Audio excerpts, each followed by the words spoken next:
supplement some of the towns. And that's a big benefit for these small towns. And yeah, you have to pay some, but you can't go get a contractor to do it for cost.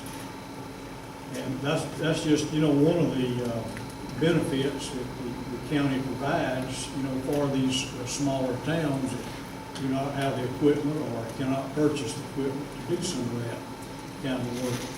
So in many cases, we do a lot of work through the economic development. We've done work in Hanceville, Fairview, places like that to help bring in new businesses. We've built roads to help with these things, and we're willing. And not only towns, but we've got communities out here that don't have a tax base like Dodge City and Fairview. They're just sitting out here with nothing. And we helped get Cold Springs, a new community center over there. They had no tax base, no way to finance one like that. So, we as county commissioners, we have an obligation to our communities as well as towns because they don't have a tax base like you do. But we've always been willing to work, and it's just been a common practice, and we'll continue to do that as well.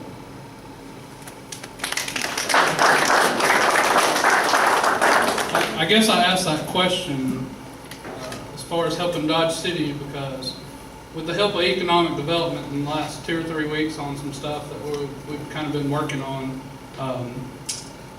the census that they're putting back for 2019 says basically within a 10-mile radius of Dodge City, in 2019 you'll have 50,000 people within that 10-mile radius of where we are tonight. So when you look at the city of Coleman and available land and things like that, we're open arms here. So I guess that's why I kind of asked that. Go ahead. I'm not going to hold you back. I think part of your question was how we maintain a good bond rating.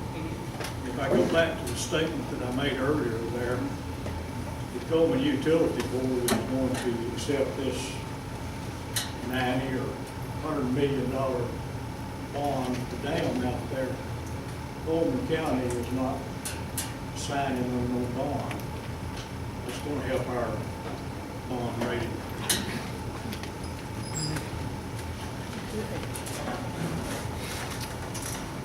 Back to you, buddy. Here, I'll just tear this out and you can read it there. Go from there. All right, another long one, of course.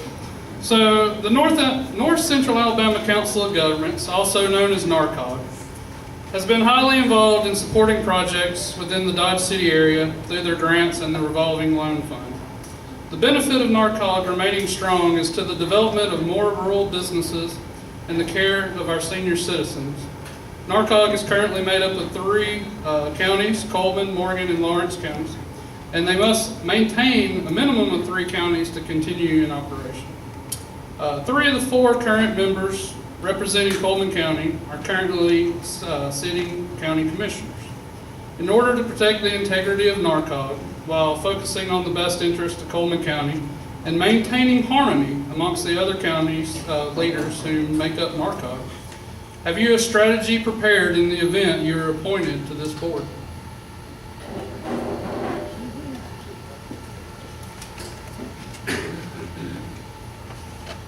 I did skip something earlier. I forgot to thank the mayor and the Merchants Association. I do appreciate it. Absolutely. It's a good opportunity to come out but y'all don't ask easy questions at all.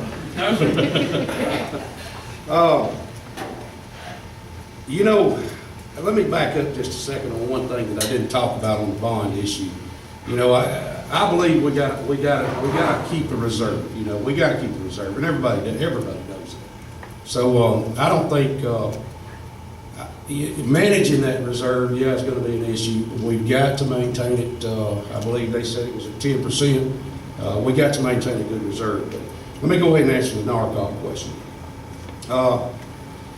If I'm appointed to the board, or whether or not I'm appointed to the board, this is my feeling about NARCOG. I think it's a great organization. I think it's got potential of growing. But You know, the first thing we've got to do with NARCOG as commissioners is we got to get out here and talk to these other counties. And we got to sit down with them and we got to say, look, where is this thing at right now? And where is this thing headed in the future?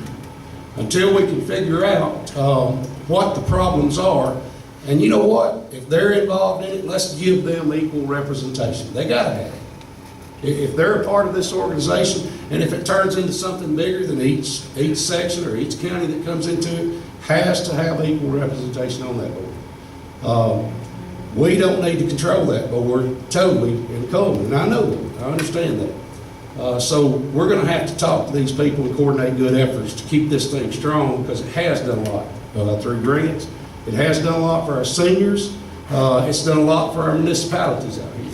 And I'm glad to see it going strong, and I want to strengthen it. So, thank you.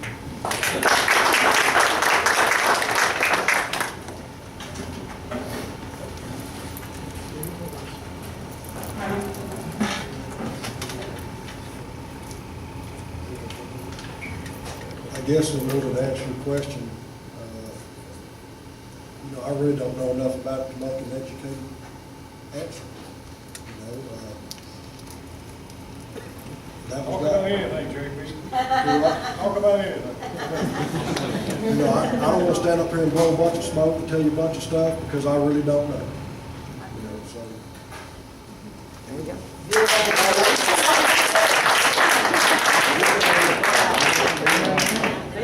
I've known you for a long time, and I love you as a brother, but I appreciate your honesty.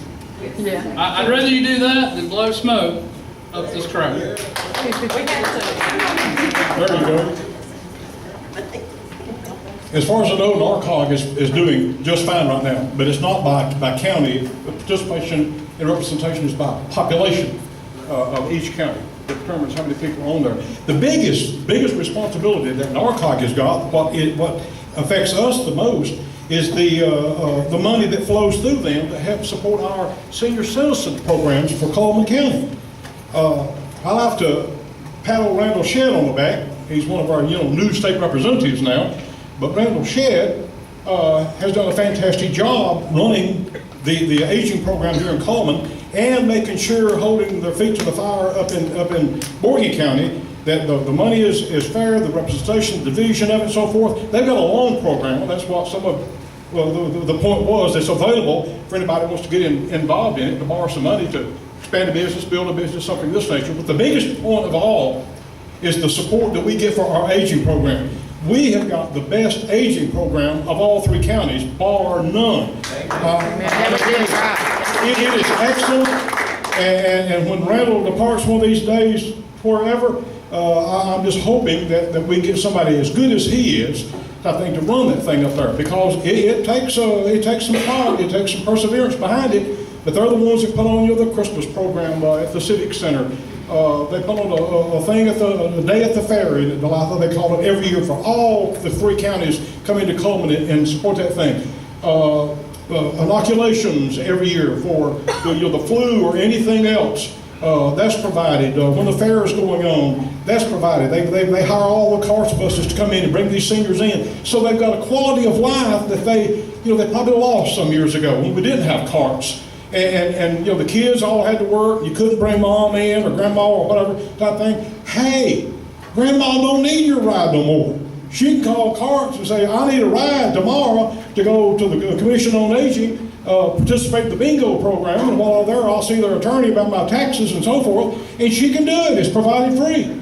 And the same way, we have a facility right here every week that meets for, as far as the community needs is concerned. I think they're all wonderful. They do a fantastic job. NARCOG is functioning just fine right now. The squeaky wheel got the oil, and everything is back flowing like it should be. So I pat them on the back and say, don't mess with something that's not broken. Leave it alone. Thank you.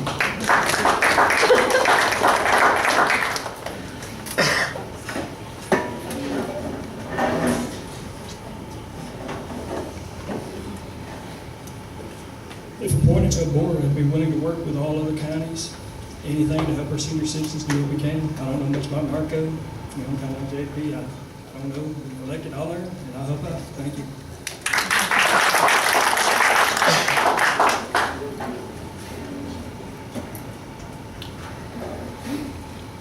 wish I could take JP's answer, but I can't. I'm a current serving board member of NARCOG. NARCOG is a great organization. It's, the board members are set up by population of the counties. Coleman County has 3 board members, Lawrence County has 3, and Morgan County has 5. We have 8 board members that serve on that. And it's a great organization. Actually, some of NARCOG's funds are streamlined through Coleman County. The RH program, it was administered here in Coleman County first, and NARCOG picked it up and then spread it out over the next 2 counties. Now, I believe it's a statewide program. There are several, NARCOG has a revolving loan fund. Small businesses can apply for the revolving loan fund. I believe Dodge City borrows money or uses this fund. A lot of the towns and communities in Coleman County uses NARCOG, revolving loan fund. Lawrence County and Morgan County does the same thing. NARCOG is a great organization. Just need to be involved with it, and it'll prosper. Thank you.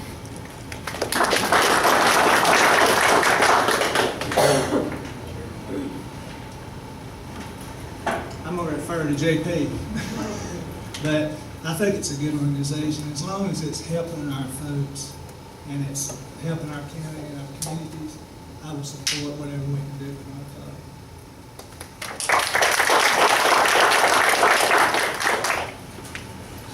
Scott, I'm not going to say much either. We've heard everyone talk about what a good organization that NARCOG is and basically kind of how it runs.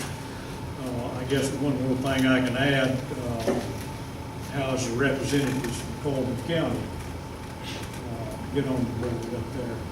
Well, it's strictly left up to the chairman of the county commission, Lawrence, Morgan, and Coleman County, to appoint people to this board up there.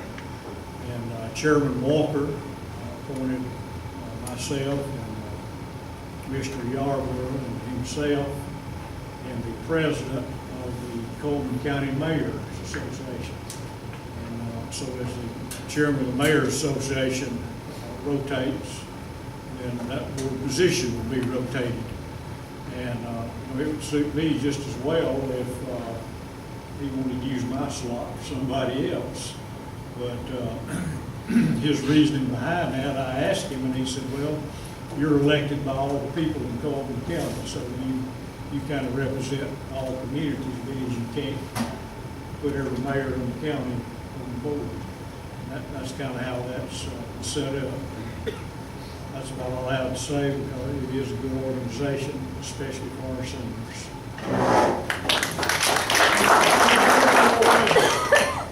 Yeah, go ahead. Go ahead, Mr. Here's Groves. one thing. In 1997, Mike Cohn was the director of Commission on Aging here in Coleman. And he came down to the office, I was county administrator then, and said, James, we need $8,000 to hire a nurse part-time. There's something new we're going to try for Commission on Aging, but we need that nurse in there to assist us. Basically what it is, and if you don't read kind of carefully, you would miss it. All the pharmaceutical companies in the United States that make medicine have a little, fine print deal or whatever, so forth, that you can apply based on their requirements, and if you are approved, you can get free medication for up to 6 months. And then you go off the program for 6 months, then you can come back on it for another 6 months. But you got to go through an entity like Commission on Aging to do this, fill out the proper paperwork, because most folks out here, you don't understand the terminology, medical terms and so forth, and you got maybe a 3 or 4 page deal that's got to be filled out. Well, Mike trained his folks up there at Commission on Aging with that nurse's assistance, got them squared away, and folks, we started putting those applications in. Boom. The drugs started flowing into Coleman County, going to the doctor's office. It didn't just go to, somebody out here maybe who'd been lying out in the county, was a druggie, whatever. It went to the doctor, whoever they claimed their primary physician was. It went to the doctor's office, and you went there and picked your medicine up. But it was free. And somebody's out here sitting here drawing Social Security of maybe $300, $400, dollars a month. And brother, let me tell you, there's a bunch of them. That was a lifesaver. They didn't have to decide on food or medicine. They were given their medicine. So the rest of it could be applied to that. Well, this got so big, different ones heard about it, expanded up to Morgan County, Lawrence County, they started. One day, the phone rang, and it was Governor Glenn Siegelman from Montgomery, wanting to talk to the person who had started this in Coleman, because he wanted to do it statewide then, Senator Busman. And so got the word out to him, and he started pushing it through ADECA down there and the aging program for Alabama, and it took off throughout the whole state, and pretty soon all of our people in Alabama, because one guy took the time to read the fine print and see what was a possibility of here of doing something good for our seniors, and did it. And today that program is totally over the whole Coleman County area. We're still doing it, still getting free medicine in, and I think it's a wonderful thing we're doing for our senior citizens.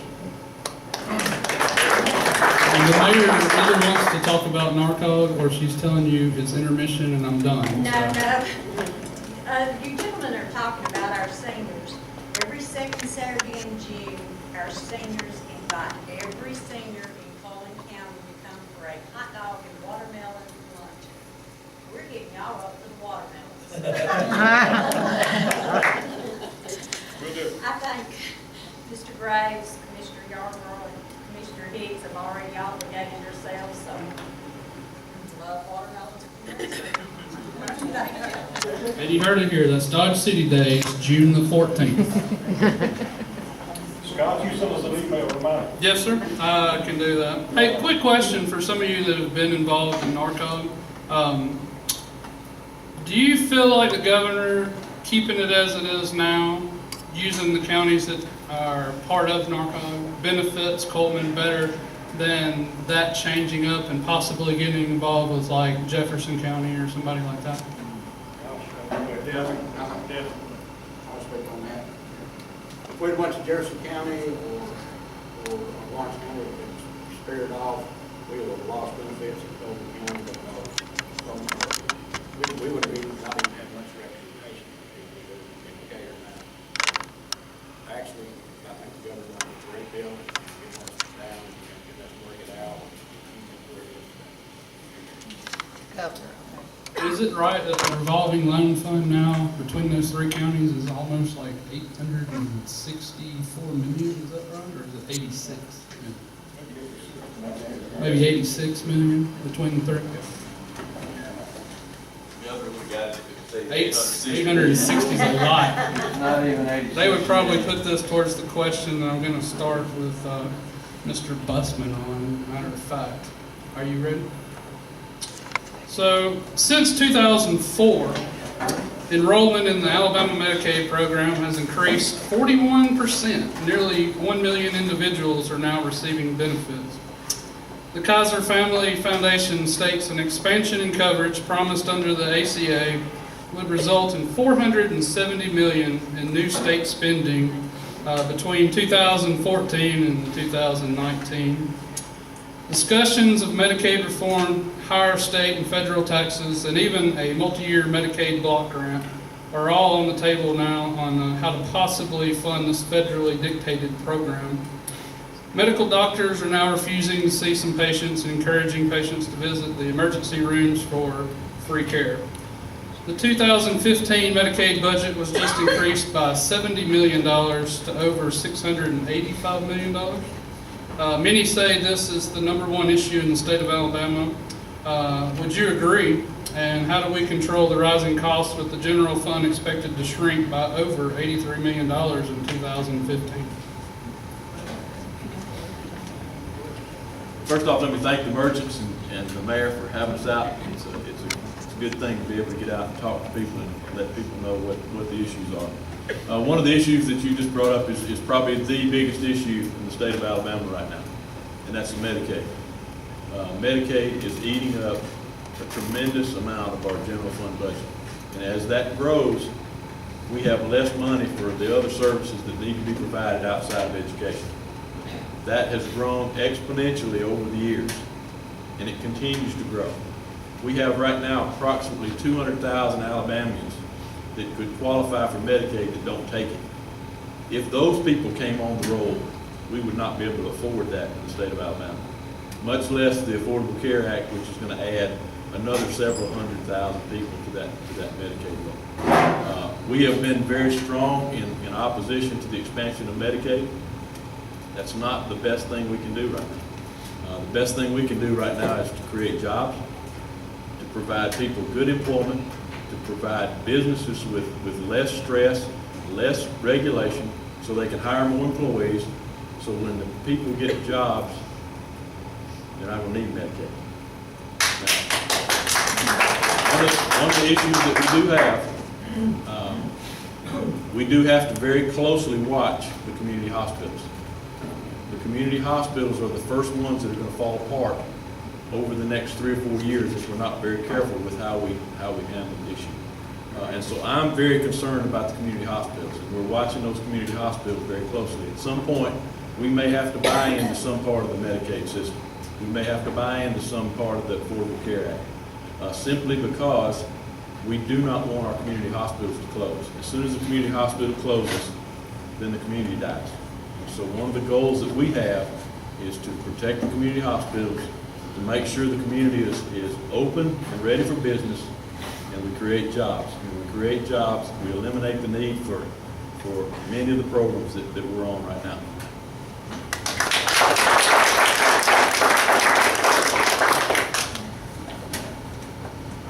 I'm excited that you're here, so help yourself, take as long as you need. You got 3 minutes in the back.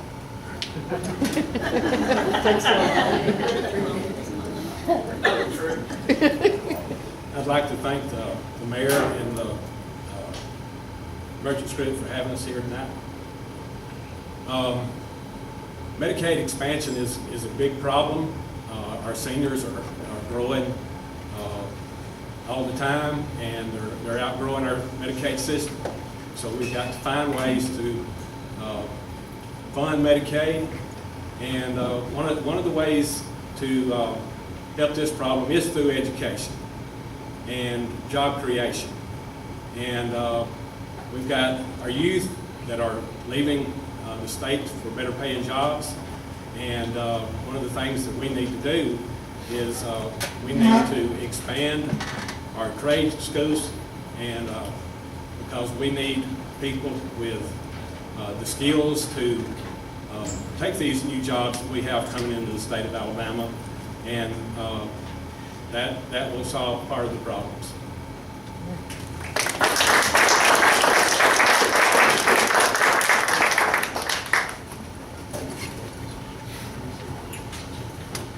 Appreciate it. Number 2. Quick question on that. That one of the questions that we had talked about in the political forum, I believe it was Mike and Corey, I think, that got that question, the state reps. In the first forum, there was some legislation kind of being brought up where they were discussing the different welfare recipients, and I think there were 5 welfare bills that we kind of discussed, and some of them pertain to like the drug testing and little things like that. You've kind of been down there in the middle of that. Where does some of that stand?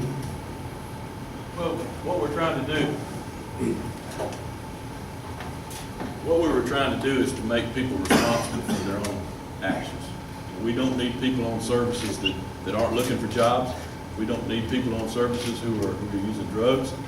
And there's certain things that are just, to me, are no-brainers that we should require people to do if they're going to demand services. And the only way we can keep services down is to eliminate the fraud and the excessive use or abuse of that system. And so many of the pieces of legislation that were passed this time were directly related to personal responsibility and making sure that people are really needing that money as opposed to just using it.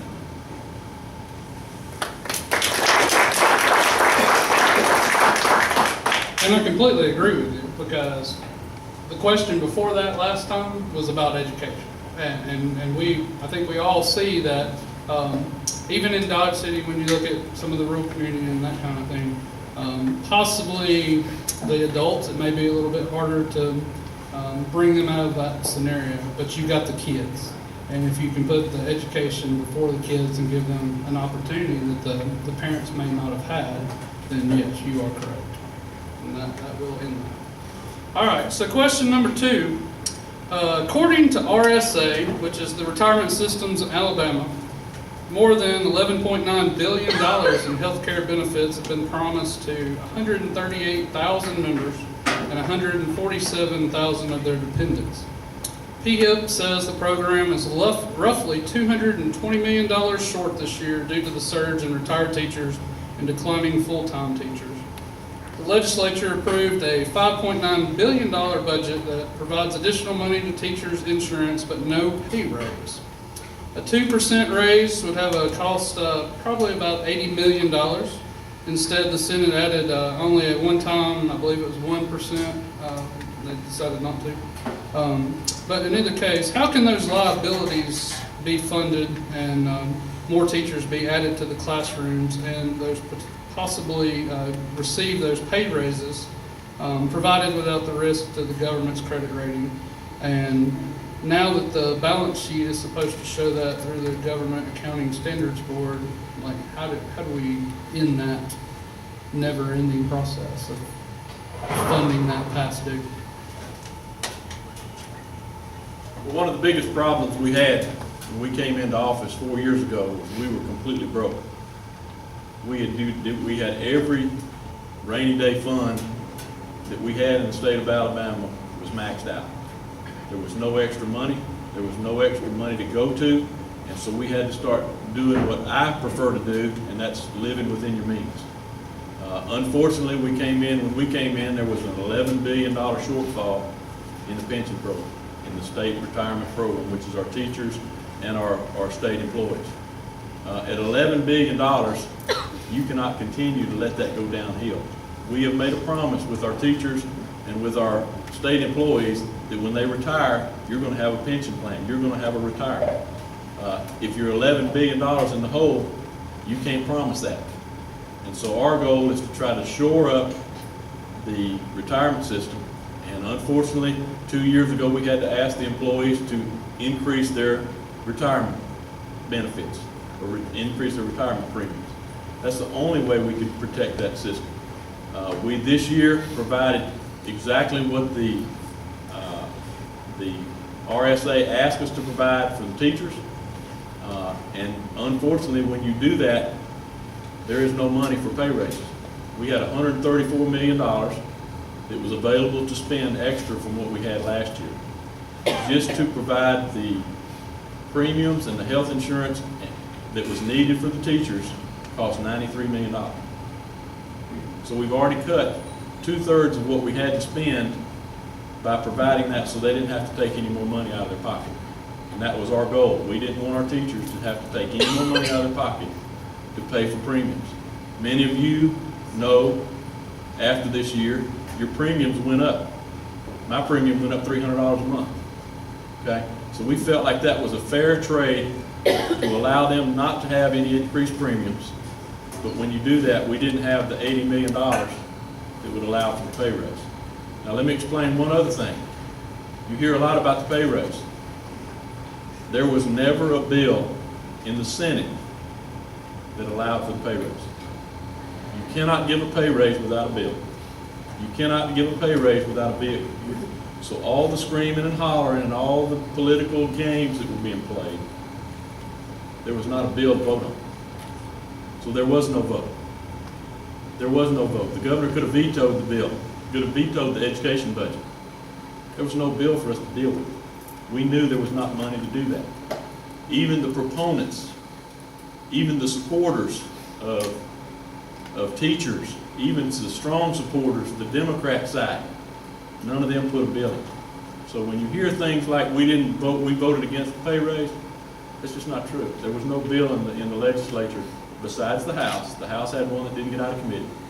And I've confirmed that 2 or 3 times now with the Senate clerk. And so that's just one of those things that gets out there, and it's just there's not a lot of truth to that.